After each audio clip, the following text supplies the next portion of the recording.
Halo Sobat Dunia Seribu Besar, semoga Sobat selalu diberi kesehatan, panjang umur, dan rizki yang melimpah, amin. Sebelum masuk ke alur ceritanya, jangan lupa dukung channel ini ya dengan klik subscribe, like, komen, dan share, terima kasih.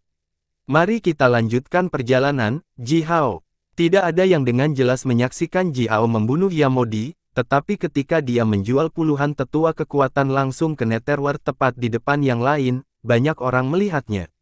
Ye Mo Tian berhenti sejenak, lalu mulai tertawa, bahkan menari di kokpit kristal, tampak gila. Dia gagal melihat wajah Ji Hao. Tidak ada yang melakukannya, tapi tetap saja, Ye Mo Tian dengan histeris bertepuk tangan atas apa yang dilakukan Ji Hao. Dilakukan dengan baik. Siapa itu? Siapa? Siapa yang berurusan dengan orang-orang tua ini? Lanjutkan. Bekerja lebih keras. Bunuh mereka semua. Saya akan memberi Anda hadiah. Saya akan memberi Anda banyak hadiah. Ketika saya menjadi penguasa ilahi dunia Pangu dan semua dunia sekitarnya, Anda akan menerima hadiah manis saya. Ye Mo Tian tertawa terbahak-bahak sehingga mata dan hidungnya bahkan bengkok. Sebelumnya, Ye Mo Tian mengendalikan senjata penghancur dengan seluruh kekuatannya dan meluncurkan gelombang serangan. Itu adalah yang terbaik yang bisa dia lakukan di atas panggung. Tapi tetap saja, 33 tetua kekuatan hanya terluka parah, tidak terbunuh. Terluka parah, hampir terbunuh, bukan apa-apa bagi makhluk tua non-manusia yang telah menjarah dunia Pangu selama bertahun-tahun yang tak terhitung jumlahnya. Tidak ada yang tahu berapa banyak obat ajaib kuat yang mereka miliki, yang bisa menyembuhkan mereka dengan sempurna kapan saja. Puluhan tetua kekuatan tidak membuatnya takut, begitu pula hampir 100 wakil tetua. Namun, semua makhluk non-manusia sangat menyadari satu fakta, kapasitas bertarung terkuat hanya dapat dilepaskan ketika kekuatan klan Yu dan klan Jia digabungkan. Efektivitas pertempuran yang disampaikan oleh kerjasama sempurna antara bangsawan klan Yu dan prajurit klan Jia setidaknya 3 kali lipat, bahkan 5 kali lebih baik daripada efektivitas tempur individu mereka. Jika puluhan tetua kekuatan yang masih hidup berhasil bergandengan tangan dengan wakil tetua itu, Ye Mo Tian tidak akan bisa menahan serangan mereka lagi, tidak peduli seberapa sombong dia. Oleh karena itu, melihat orang tak terlihat diam-diam menyerang para tetua kekuatan yang terluka parah ini, Ye Mo Tian tertawa terbahak-bahak, meskipun dia masih muntah darah. 18 wakil tetua segera menyerah untuk menyerang Ye Mo Tian. Sebaliknya, mereka meraung keras dan berbaris menuju Ji Hao, membawa 18 badai. Mereka masih gagal menemukan Ji Hao. Tetapi berdasarkan gerbang perunggu yang terbuka luas di udara dan pengalaman pertempuran mereka yang kaya, mereka menemukan lokasi yang paling mungkin. 18 senjata tajam yang bersinar terang dengan melengking-melengking di udara dan secara akurat menerjang ke arah Ji Hao. Mengesankan, Ji Hao mengangkat alisnya dan memuji dengan tulus. Para tetua klan Jia ini bahkan tidak bisa melihatnya, namun, mereka berhasil meluncurkan serangan yang begitu akurat. Memang, wakil tetua ini luar biasa. Rantai yang tak terhitung jumlahnya mengikat 33 tetua kekuatan yang berjuang keras. Mereka berteriak dan melolong, tetapi kekuatan luar biasa dari dunia Netherworld menyeret mereka inci demi inci ke alam gelap itu. Ji Hao merasakan kegembiraan Netherworld Hierarch. Sama seperti Ye Mo Tian, dia sangat bersemangat, 33 tetua non-manusia yang kuat yang terluka parah, 33 makhluk kuat panggung matahari dan bulan. Ini mungkin panen terbesarnya selama bertahun-tahun. Dengan aman, Ji Hao merasakan getaran kekuatan jiwa Netherworld Hierarch. Bagaimanapun, itu adalah 33 tetua non-manusia yang kuat. Ketika mereka menggabungkan kekuatan mereka untuk melawan, tidak mudah bagi Netherworld Hierarch untuk secara paksa menyeret mereka ke Netherworld. Para tetua kekuatan itu memang terluka parah. Tapi, luka mereka membuat mereka menjadi makhluk yang paling berbahaya. Saat ini, Netherworld Hierarch dapat dengan mudah membunuh para tetua kekuatan ini, tetapi sebagai perbandingan, menyeret mereka ke Netherworld hidup-hidup jauh lebih sulit. Hierarki dunia bawah dengan cemas memberitahu Ji Hao bahwa tidak ada yang boleh memotongnya sekarang. Serangan yang diluncurkan oleh 18 wakil tetua ditujukan ke tubuh Ji Hao. Dia membuat dirinya tidak terlihat dengan kekuatan negatif yang ekstrim. Oleh karena itu, hanya 5% dari kekuatan yang dilepaskan oleh wakil tetua ini yang benar-benar bisa mendarat di Ji Hao paling banyak. Tapi tanpa ragu, 95 sisanya akan menyerang gerbang di belakang Ji Hao, yang mengarah ke Netherworld. Ji Hao tersenyum dan menggelengkan kepalanya. 18 rambut panjang rontok dari kulit kepalanya. Dia mengirim sehelai kekuatan roh ke setiap rambut, lalu membiarkan gelombang energi yang kuat keluar dari mulutnya ke 18 rambut. Simbol mantra kecil yang tak terhitung jumlahnya melintas di rambut saat kekuatan alam di sekitarnya mulai melonjak ke dalamnya seperti banjir. Yah, Dai. Dengan geraman yang bergema, 18 klon Ji Hao yang bersinar terang meledak dari 18 rambut. Mereka melintasi langit, secepat hantu, dan langsung berlari ke 18 wakil tetua, meluncurkan serangan telapak tangan yang berat langsung ke wajah mereka. 18 wakil tetua berteriak kaget. Mereka merasa bahwa benda-benda yang datang di wajah mereka bukanlah telapak tangan tetapi kapak tajam yang sangat besar, berdesir melengking dan memotong di sepanjang trek misterius, bahkan tampak memotong dunia menjadi beberapa bagian.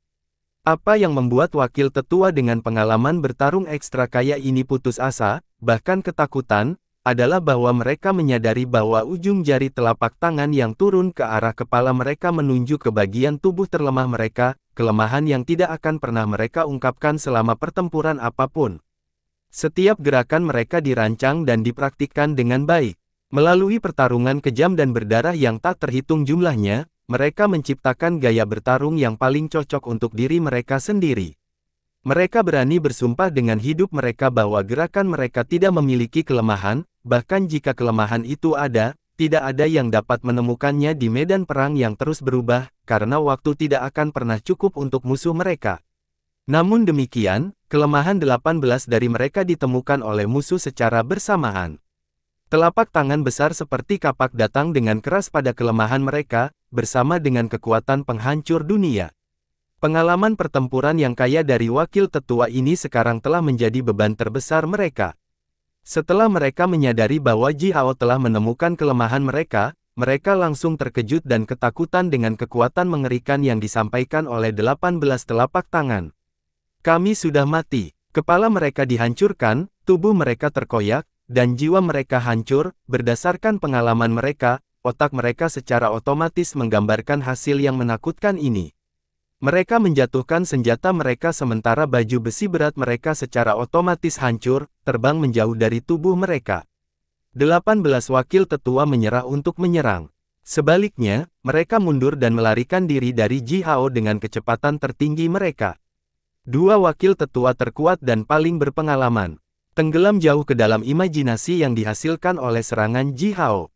Berdasarkan kekuatan mereka saat ini dan pengalaman sebelumnya, mereka mensimulasikan puluhan ribu cara untuk mempertahankan diri dari serangan ini di kepala mereka dalam sekejap. Tapi, hasilnya semua sama, bahwa mereka gagal dan hancur. Tiba-tiba, darah menyembur keluar dari mulut mereka. Mata mereka meredup, karena jiwa mereka terjebak oleh kekuatan besar Dao yang disampaikan oleh serangan Ji Hao, dan terluka parah. Ji Hao tertawa terbahak-bahak saat rambut panjangnya berkibar di langit. Puluhan rambut lagi rontok dari kepalanya dan menjadi puluhan klon yang meraung dan berlari keluar. Itu adalah sihir yang berubah bentuk yang dia pelajari dari embrio evolusi Pries Hua yang telah dia lemparkan. Variasi tak terbatas adalah sihir terbesar Pries Hua. Dengan kekuatan dan kultivasi Pries Hua, dia benar-benar bisa menciptakan miliaran klon untuk menutupi seluruh dunia, dalam satu saat, dan dengan satu pikiran. Ji Hao pasti jauh lebih lemah dari pendeta Hua. Dengan menguras dirinya sendiri, dia menciptakan 72 klon dengan rambut panjangnya. Setiap klon diciptakan dari jejak jiwanya dan gumpalan kekuatan rohnya. Berdasarkan itu, klon menyerap sejumlah besar kekuatan alam untuk menumbuhkan tubuh fisik di bawah pengaruh sihir khusus. Setiap klon memiliki 3% kekuatan Ji Hao. Pada tahap ini, Ji Hao pada dasarnya telah mencapai tubuh Pan Gu, dan telah mencapai giliran ketujuh dari metode kultivasi dengan 9 putaran. Dengan kekuatan fisik murni, dia sekarang bisa menyaingi makhluk kuat tingkat tertinggi manapun tanpa jatuh ke dalam kerugian apapun. Klon Ji Hao hanya memiliki 3% kekuatannya, tetapi tetap saja, setiap klon memiliki tubuh Pan Gu tingkat dasar, dan kekuatannya sama dengan giliran ke-6 dari metode kultivasi dengan 9 putaran. Mengaktifkan giliran ke-6 dari metode kultivasi dengan 9 putaran, kekuatan fisik klon Ji Hao dapat ditingkatkan sebesar 60.400%.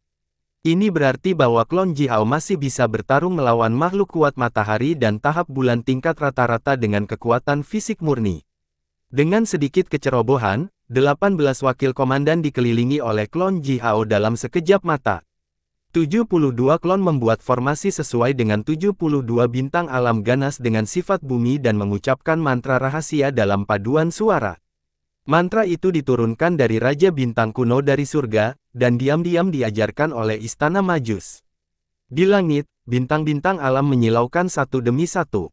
72 bintang ganas dengan sifat bumi melepaskan aliran cahaya bintang yang terang dan bergabung ke dalam tubuh klon Ji Hao.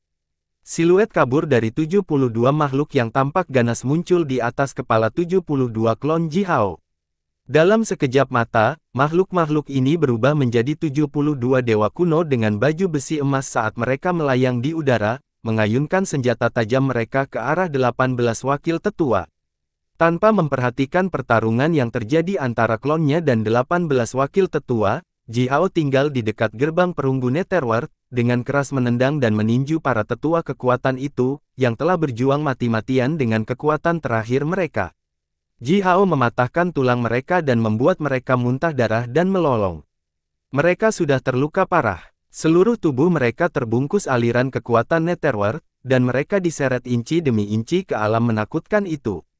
Ini sudah cukup mengerikan. Namun, Ji Hao memukuli mereka dengan kejam dan membuat mereka berteriak kesakitan. Sekali lagi, mereka ditarik lebih jauh ke arah Netherworld. Ji Hao memukuli mereka dengan keras.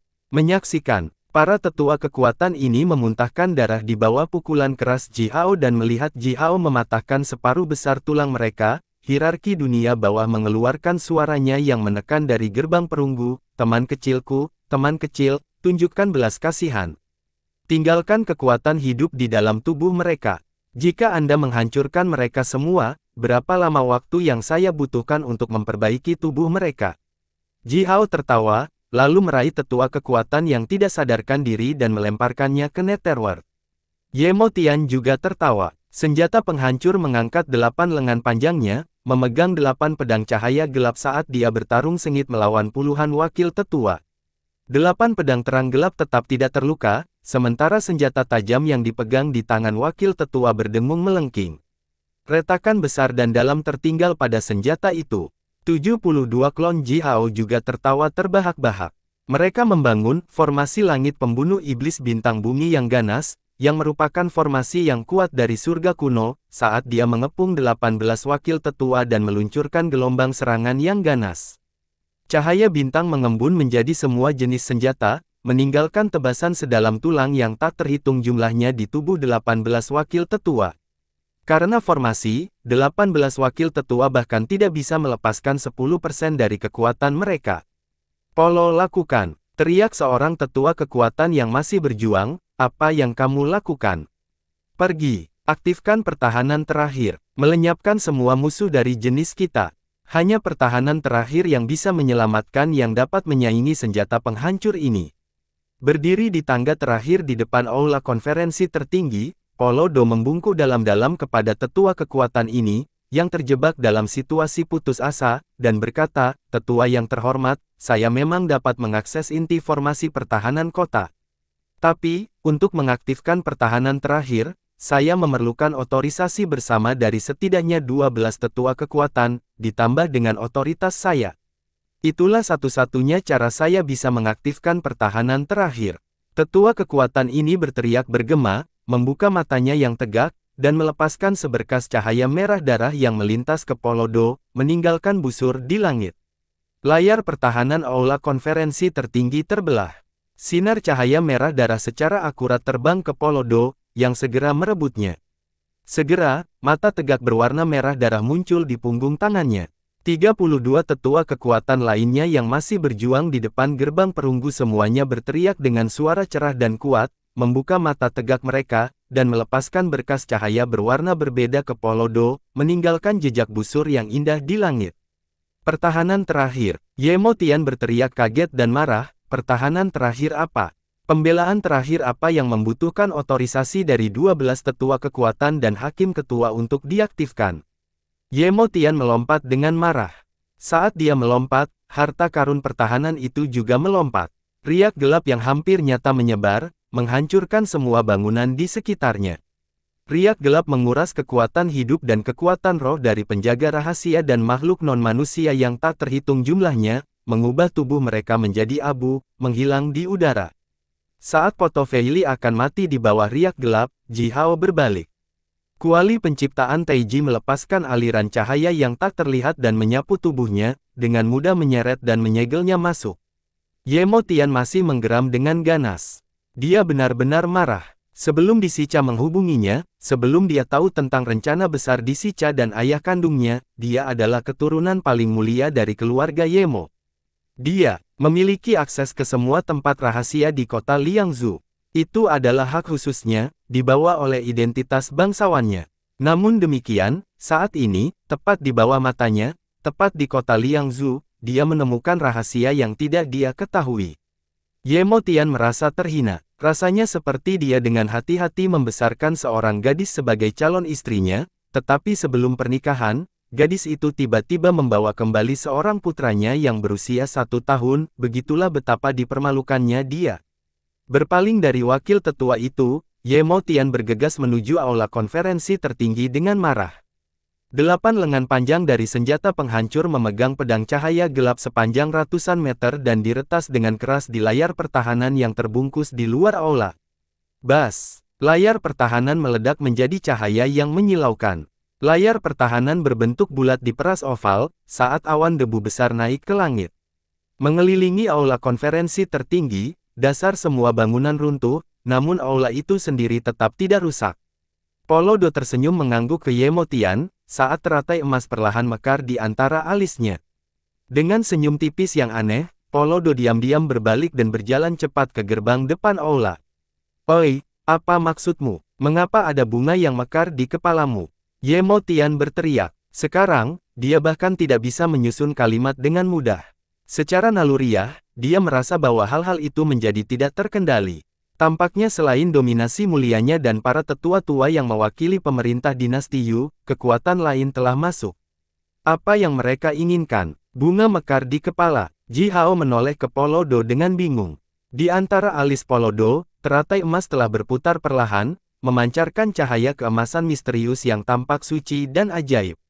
"Pendeta Hua, tanganmu sudah mencapai begitu lama," gumam Ji Hao. Polo Do berbalik dengan senyum tipis dan rumit, berjalan langsung ke gerbang aula konferensi tertinggi. Getaran menyelimuti tubuh Ji Hao. Buru-buru, dia memberitahu Yu Mu, Feng Xing, dan yang lainnya dengan menggunakan kekuatan rohnya tentang apa yang telah terjadi di sini. Dia mengingatkan mereka untuk membangun formasi teleportasi untuk meninggalkan kota Liangzhou begitu sesuatu yang tidak terduga terjadi. Jembatan emas melintas di langit, lalu Ji Hao dan 72 klonnya menghilang secara bersamaan. Saat pusaran yang berputar dengan cepat muncul di layar pertahanan aula konferensi tertinggi, Ji Hao dan klonnya telah masuk ke aula setelah suara merobek kain. Apapun yang dilakukan Polo Do, selama itu adalah rencana pendeta Hua dan pendeta Mu, Ji Hao tidak membutuhkan alasan yang baik untuk merusaknya. 72 klon Ji Hao tiba-tiba hilang. 18 wakil tetua, yang telah menderita pemukulan kejam mereka, berhenti. Mereka berbalik dan menatap senjata penghancur, sangat mirip dengan sekelompok tikus yang menatap kucing. "Tinggalkan Polo Do sendiri. Selamatkan kami dulu," teriak beberapa tetua kekuatan di dekat gerbang Netherworld. Mereka adalah satu-satunya yang masih memiliki kekuatan untuk berteriak. Lebih banyak rantai gelap menjangkau dari Netherworld dan melingkar di sekitar tubuh mereka seperti ular, menyeret mereka dengan kekuatan yang lebih kuat. Sekelompok wakil tetua itu meraung.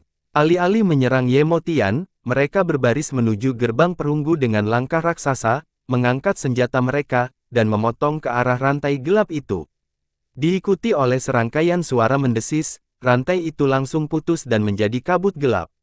Tapi, ketika wakil tetua ini mengangkat senjata mereka lagi, kabut gelap langsung melingkar kembali dan merekondensasi kembali menjadi rantai gelap.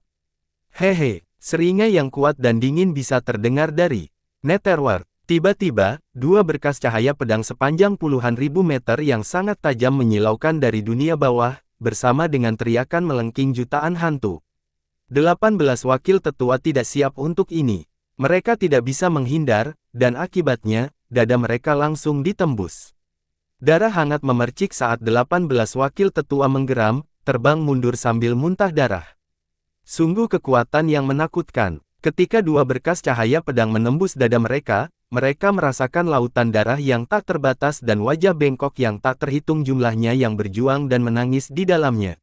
Beberapa wajah yang melayang di lautan darah itu bahkan akrab bagi mereka.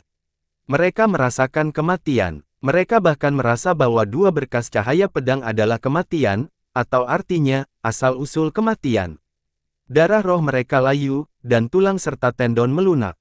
Jiwa mereka seperti babi mati yang disembelih oleh tukang daging. Rasa sakit itu langsung masuk ke dalam jiwa mereka, sehingga bahkan wakil tetua yang berpengalaman ini tidak tahan. Mereka melolong kesakitan dan mundur dengan kecepatan tertinggi mereka. Mereka menyerah pada para tetua kekuatan yang membutuhkan bantuan, dan melarikan diri secepat yang mereka bisa. Kembali, kata suara dingin di gerbang perunggu. Ratusan rantai gelap keluar dari gerbang dan menenggelamkan 18 wakil tetua seperti banjir. Jika Ji Hao masih di sini, dia akan tahu bahwa itu bukan hierarki Netherworld yang berbicara di dalam gerbang. Sebaliknya, itu adalah pendeta dunia bawah, penguasa sejati dari seluruh dunia bawah. 33 tetua kekuatan non-manusia dan 18 wakil tetua yang mengirim diri mereka sendiri, bagaimana mungkin Netherworld Priest membiarkan sepotong daging berair sebesar itu terlepas dari sudut mulutnya? Ji Hao melewati formasi pertahanan aula konferensi tertinggi, menggabungkan dirinya lagi ke udara dengan menggunakan kekuatan negatif yang ekstrim. Dia mengikuti dari dekat di belakang Polodo. Pikiran yang tak terhitung jumlahnya muncul di benaknya, dan cetak biru dari sejumlah besar formasi yang dia pelajari dari Yu Yu muncul di kepalanya, saat dia merenungkan bagaimana menghalangi tindakan Polodo. Membunuhnya secara langsung, tapi itu akan menjadi pilihan terburuk. Cara terbaik adalah mengendalikan inti pertahanan kota Liangzhu melalui dia, sehingga seluruh kota bisa berada di bawah kendali Ji Hao. Ini akan jauh lebih cerdas daripada menculik anggota dari 12 keluarga yang berkuasa dan keluarga mereka. Dengan sekitar 10 penjaga rahasia, Polodo menyembunyikan tangannya di dalam lengan bajunya saat dia perlahan berjalan ke gerbang aula. Berdiri di dekat gerbang, dia melihat sekeliling, lalu tersenyum melambaikan tangannya ke Ye Motian, yang masih berada di dalam senjata penghancur. Senjata penghancur itu telah dengan gila-gilaan menyerang layar pertahanan aula konferensi tertinggi, menimbulkan kilau api yang menyilaukan yang bahkan tampak seperti letusan gunung berapi.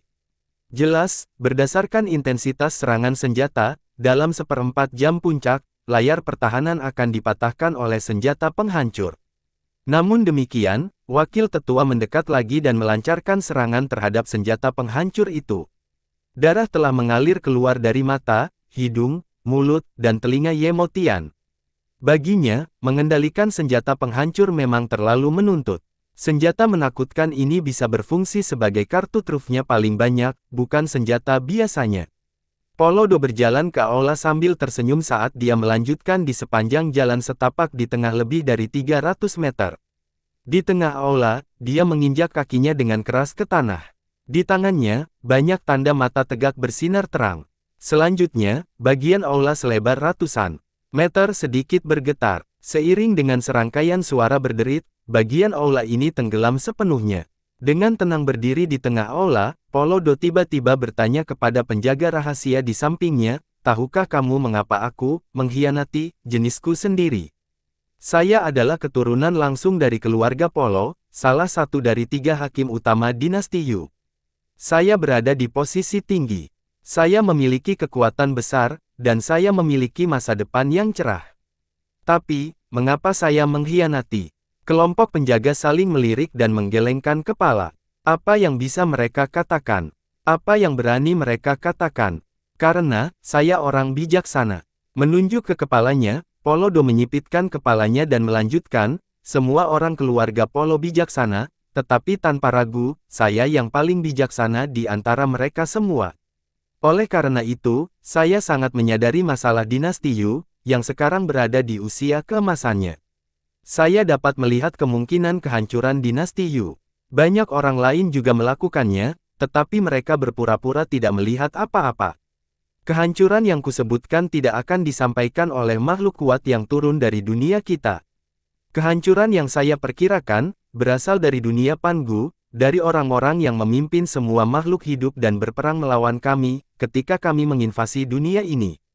Jika catatan kami benar, Spiritwa, Donggong, Simu, seperti yang kita ketahui, mereka adalah pemimpin makhluk hidup dunia Pangu. Tapi di belakang mereka, makhluk-makhluk misterius itu adalah yang benar-benar menakutkan, termasuk dua Master Shifu. Kembali dalam perang itu, saya dapat mengatakan dengan pasti bahwa kedua Tuan Shifu menyaksikan orang-orang kita melukai Spiritwa, Donggong, dan Simu dengan parah. Dia mengerutkan kening, lalu dengan tegas mengangguk dan melanjutkan, mungkin, orang yang menyebut dirinya Yuyu, yang membunuh banyak orang kita dengan formasi pedang, dia bertarung tanpa rasa sakit. Tapi, sisanya menyaksikan ketiga pemimpin itu terluka parah oleh orang-orang kami. Saya telah mensimulasikan adegan ini di kepala saya. Bagaimana jika makhluk-makhluk misterius yang tersembunyi ini memutuskan untuk melawan kita dengan semua kekuatan mereka? Polo Do menunjukkan ketakutan dan keputusasaan yang jelas di wajahnya. Saya akan mengatakan kami akan ditakdirkan.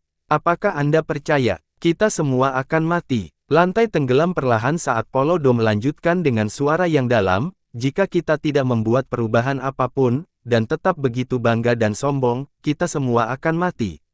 Kelompok penjaga rahasia tetap diam, menatap Polo Do dengan bingung. Polo Do adalah orang bijaksana. Dia memiliki kebijaksanaan, dan berbagai pengetahuan. Oleh karena itu, ia menjadi salah satu dari 3 hakim ketua dinasti Yu. Melalui catatan yang disimpan di dinasti Yu, dia bisa melihat kembali ke dalam sejarah dan melihat fakta yang tidak diketahui melalui kabut. Tapi, penjaga rahasia ini berbeda. Mereka melayani pengadilan tertinggi, mereka mengintai dalam kegelapan. Mereka dipercaya oleh Polo Do, dan mengikutinya di bawah bimbingan pendeta Hua dan pendeta Mu. Tapi, mereka tidak mampu memahami kekhawatiran tersembunyi di hati Polo Do.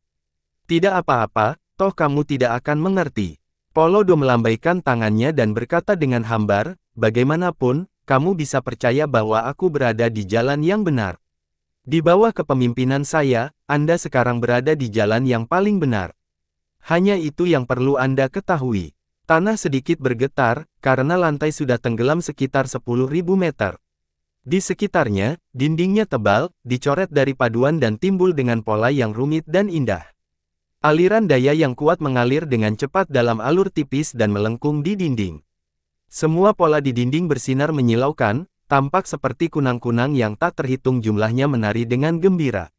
Ji Hao melayang di udara, kurang dari 3 meter dari Polo Do. Ujung kakinya 3 inci di atas tanah.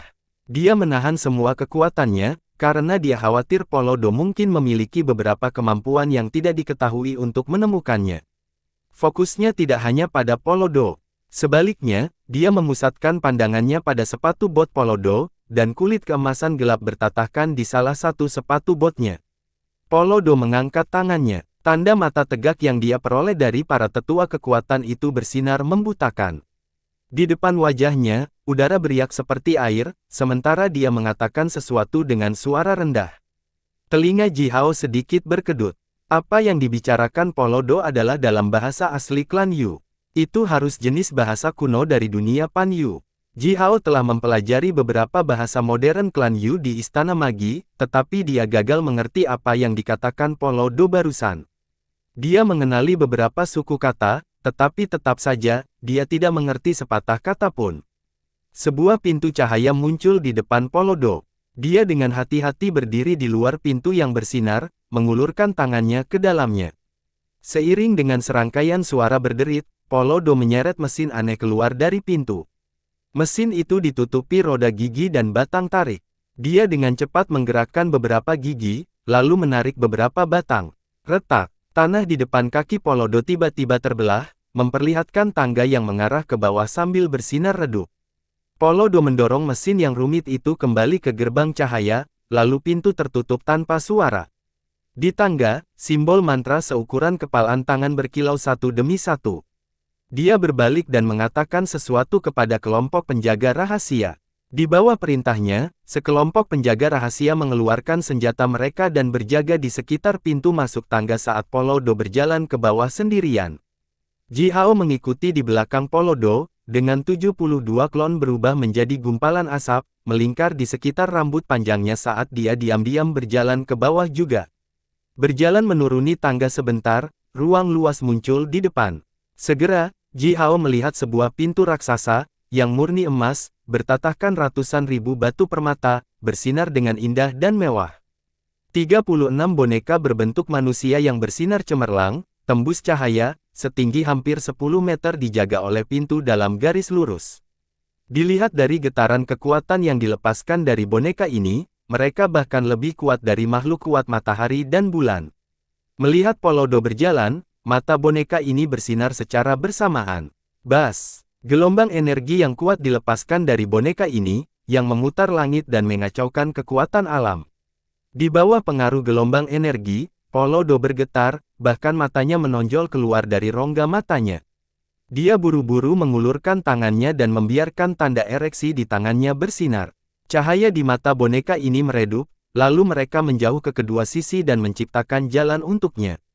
Polodo berjalan ke pintu emas dan menempelkan tangannya pada sepasang sidik jari sedalam 3 inci di pintu, lalu sedikit mendorong.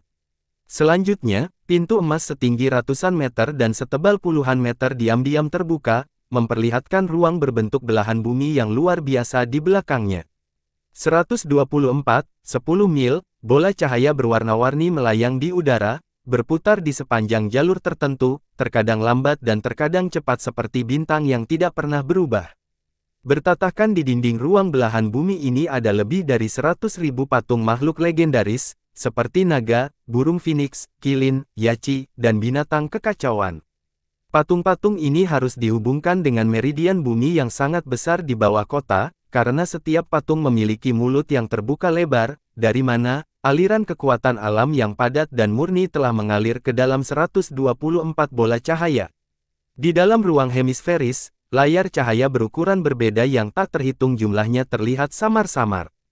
Dari layar, orang dapat dengan jelas melihat gambar real-time dari setiap jalan, setiap gang, bahkan setiap sudut kota. Tanpa ragu, tempat ini bukan hanya inti dari pertahanan kota Liangzhou, tetapi juga merupakan pusat pemantauan balai konferensi tertinggi untuk mengawasi seluruh kota. Ji Hao membuka matanya yang tegak dan melihat berkas cahaya yang tak terhitung jumlahnya yang lebih tipis dari rambut yang menghubungkan 124 bola cahaya ini. Sinar cahaya berputar di udara, membentuk pola rumit dan simbol mantra yang tak terhitung jumlahnya yang tampaknya menjadi bagian dari formasi. Sejumlah besar sosok tembus pandang yang mengenakan jubah abu-abu tembus pandang telah melayang dengan lapang di ruang belahan ini, yang berdiameter lebih dari 500 mil. Ketika Polodo mendorong pintu terbuka dan masuk, sosok-sosok ini hanya meliriknya, tanpa menyapanya atau mengucapkan sepatah kata pun kepadanya. Hakim Polo lakukan, tempat ini tampaknya tidak berada di bawah kendali pengadilan besar. Suara yang kuat dan dalam datang dari udara, terdengar seperti dua balok besi yang berdentang satu sama lain. Ji Hao mengangkat kepalanya dan melihat puluhan sosok transparan turun dari udara. Masing-masing dari mereka tingginya lebih dari 15 meter, dan telah melepaskan getaran energi jiwa yang sangat kuat. Beberapa dari mereka adalah orang-orang klan Yu, tetapi separuh besar dari mereka adalah orang-orang klan Xiu. Mereka bukan makhluk hidup, mereka adalah jiwa makhluk non-manusia yang mati, diawetkan dengan semacam sihir. Tidak ada yang tahu sihir seperti apa yang mereka lemparkan pada diri mereka sendiri. Mereka semua berada dalam keadaan semangat, yang seharusnya menjadi keadaan terlemah mereka. Namun, jiwa mereka begitu kuat sehingga mereka bahkan mengejutkan Ji Hao. Mereka adalah jiwa yang lemah, tetapi kekuatan jiwa asli masing-masing dari mereka setidaknya 10 kali lebih besar daripada para tetua kekuatan di luar. Jika seseorang bisa membangun tubuh visi baru yang cocok, mereka secara fisik juga akan 10 kali lebih kuat daripada para tetua kekuatan itu. Tiba-tiba, Ji Hao mengerti mengapa orang-orang keluarga Westin dan perwakilan dari keluarga klan Yu lainnya begitu menginginkan Ganodharma Laut Darah di gerbang Kui. Di perut bagian bawahnya, kuali 5 warna itu sedikit bergetar. Ji Hao dengan jelas merasakan nafsu makan kuali untuk jiwa-jiwa ini. Polodo mengulurkan tangannya. Tanda mata tegak yang diberikan oleh para tetua bersinar di tangannya. Dia berteriak dalam-dalam, dan sekelompok jiwa meliriknya secara bersamaan, lalu memulai gerakan cepat. Dipimpin oleh 36 jiwa klan Xiu, jiwa non-manusia yang tak terhitung jumlahnya melayang di udara. Ji Hao membuka matanya yang tegak. Dia melihat bahwa jiwa-jiwa ini melayang di titik-titik konvergen dari berkas cahaya ekstra tipis yang hanya bisa dilihat oleh matanya yang tegak. Saat berkas cahaya tipis menembus tubuh mereka, jiwa-jiwa ini mulai bersinar. Mereka mengerang dengan suara yang dalam, saat kekuatan alam yang kuat mengalir melalui tubuh mereka, memberi mereka tekanan yang dalam. Tapi tampaknya, diubah oleh formasi berdasarkan ruang ini, kekuatan alam cukup bermanfaat bagi jiwa-jiwa ini. Saat kekuatan alam memerah melalui tubuh mereka berulang kali, jiwa-jiwa ini menjadi lebih jelas dan lebih jelas, sementara mata mereka bersinar lebih terang dan lebih cerah. Bas, tak terkendali, lengan semua jiwa menyebar, sementara rambut panjang mereka berkibar di udara seperti tanaman air di dasar sungai. Aliran cahaya naik dari rambut mereka, dan gelombang energi yang luar biasa bahkan membuat seluruh ruang mulai berputar. Bertatahkan di dinding, patung-patung makhluk legendaris membuka mulut mereka lebih lebar, mengeluarkan aliran cahaya yang lebih kuat dan lebih terang, dan mengalir ke 124 bola cahaya. Di inti formasi, jiwa klan Xiu yang kuat, yang memiliki puluhan ribu berkas cahaya yang menembus tubuhnya, mengucapkan mantra dengan suara bernada tinggi. Mengikuti suaranya, bola kristal berwarna ungu selebar 3 kaki muncul di udara, di depan Polodo. Simbol mantra kecil yang tak terhitung jumlahnya telah bergulir di bola kristal, dihubungkan oleh berkas cahaya tipis. Lantai ruang ini tiba-tiba menjadi cerah. Saat cahaya semakin terang, garis-garis gelap muncul di lantai, membentuk cetak biru formasi raksasa. Melalui lantai yang sangat bergetar, Ji Hao merasakan meridian bumi mendidih dan mengaum di bawah tanah seperti naga yang marah yang tak terhitung jumlahnya. Pertahanan terakhir kota Liangzhu diaktifkan. Sekarang, semuanya berada di bawah kendali bola kristal ungu yang mengambang di depan Polodo. Polodo menekan tangannya pada bola kristal. Saat getaran melewati tubuhnya, cahaya menyilaukan mengebor tubuhnya dari bola kristal. Tubuhnya tiba-tiba bersinar, cahaya menyilaukan bersinar dari setiap pori-porinya. Ji Hao tidak bisa merasakan Polodo lagi. Rasa kekuatan yang datang dari tubuhnya menjadi samar dan lemah, terhubung dengan formasi di ruang ini. Pada saat ini, Polodo adalah kota Liangzhu, dan kota Liangzhu adalah perpanjangan dari tubuh Polodo. Di antara 10 penjaga rahasia terpercaya Polodo yang menjaga di luar, yang tinggi dan langsing tiba-tiba melepas topengnya dan sedikit memutar lehernya. Yang lain segera menatapnya dan bertanya, "Nomor 93, apa yang kamu lakukan?" Nomor 93 tersenyum aneh. Cahaya aneh dan redup melintas di matanya, yang segera membekukan penjaga rahasia lainnya. Mereka merasakan ketakutan dan keputusasaan. Mereka tidak bisa menahan diri untuk tidak melihat mata nomor 93, yang telah berubah menjadi gelap murni. Sepasang matanya seperti lubang hitam maut, melahap jiwa dan kekuatan hidup mereka. Diikuti oleh suara mendesis, aliran cahaya redup keluar dari mata penjaga rahasia lainnya dan terbang ke mata nomor 93. Nomor 93 menyeringai bengkok diam-diam sambil gemetar. Secara bertahap, cahaya 7 warna yang mengalir muncul di kulitnya. Dalam rentang waktu 3 hingga 5 napas, tubuh penjaga rahasia lainnya dikeringkan dan dikeringkan. Tubuh layu mereka jatuh dengan keras ke tanah dan hancur berkeping-keping. Nomor 93 sedikit mengguncang tubuhnya, tertawa dengan suara mendesis, tempat yang menarik. Pertahanan terakhir dari seluruh kota Liangzhu. Jika saya membunuh orang dengannya, berapa banyak jiwa yang bisa saya ambil? Seiring dengan serangkaian suara retak, baju besi lembut di tubuhnya terbelah inci demi inci. Dia tersenyum dengan tenang sambil telanjang dan berjalan ke bawah selangkah demi selangkah, segera sampai di pintu emas. Mata 36 boneka itu tiba-tiba bersinar. Bersama-sama, mereka membuat langkah maju dan menekan gelombang energi yang kuat pada nomor 93. Getaran kekuatan yang samar-samar masuk akal menyebar dari boneka-boneka ini. Dengan cara khusus, mereka memaksa nomor 93 untuk menunjukkan operan. Tapi, aku tidak diizinkan masuk ke sini. Nomor 93 tertawa, lalu tubuhnya tiba-tiba hancur. Dari tubuh yang runtuh, bola cahaya berwarna-warni sepanjang 1 meter, berkilauan melayang di sekitar 36 boneka. Cahaya terang di mata boneka ini langsung meredup, lalu mereka berdebar keras ke tanah satu demi satu. Gelombang energi yang dilepaskan dari boneka ini masih sangat kuat, tetapi mereka sudah mati sekarang. Semua roh mereka dibawa pergi oleh cahaya warna-warni, yang mengubah mereka menjadi makhluk mati, yang bahkan tidak bisa bergerak. Tawa samar-samar terdengar datang dari cahaya warna-warni saat melintas ke pintu emas dengan kecepatan kilat. Berdasarkan pintu emas, yang bertatahkan batu permata yang tak terhitung jumlahnya, formasi ofensif yang sangat kuat dipicu satu demi satu, melepaskan aliran cahaya indah yang tak terhitung jumlahnya yang mengalir ke bola cahaya. Seperti hantu, bola cahaya berwarna-warni ditembus oleh aliran cahaya, tetapi tidak pernah terluka. Polodo telah bergabung dengan pertahanan terakhir kota Liangzhou, dan mulai terbiasa dengan semua detail pertahanan yang sangat besar dan rumit ini. Tiba-tiba, dia berseru kaget. Berbalik, dia melihat bola cahaya warna-warni yang menyilaukan. Teratai emas seukuran kepalan tangan mekar di antara alisnya. Bola cahaya keemasan berputar-putar di sekitar tubuhnya, membungkusnya dengan erat. Bola cahaya warna-warni terkekeh lagi dan menerkam Polodo. Di tengah hujan cahaya yang indah, sosok warna-warni dengan mudah menembus cahaya keemasan dan mengebor dahi Polodo. Polodo menjerit. Tiba-tiba, matanya berubah warna-warni seperti batu permata. Bahkan kulitnya ditambahkan dengan lapisan cahaya warna-warni yang samar. Jiwa-jiwa dalam formasi berteriak bersama, terutama yang kuat. Dalam paduan suara, mereka menggeram untuk bertanya, "Polodo, apa yang terjadi padamu?" Polodo sedikit gemetar. Beberapa saat kemudian, dia perlahan mengangkat kepalanya dengan senyum aneh dan menatap jiwa-jiwa itu seperti serigala haus darah yang melihat kelinci yang lezat, bergumam pada dirinya sendiri dengan suara serak, "Begitu banyak jiwa. Anda adalah terlalu bagus.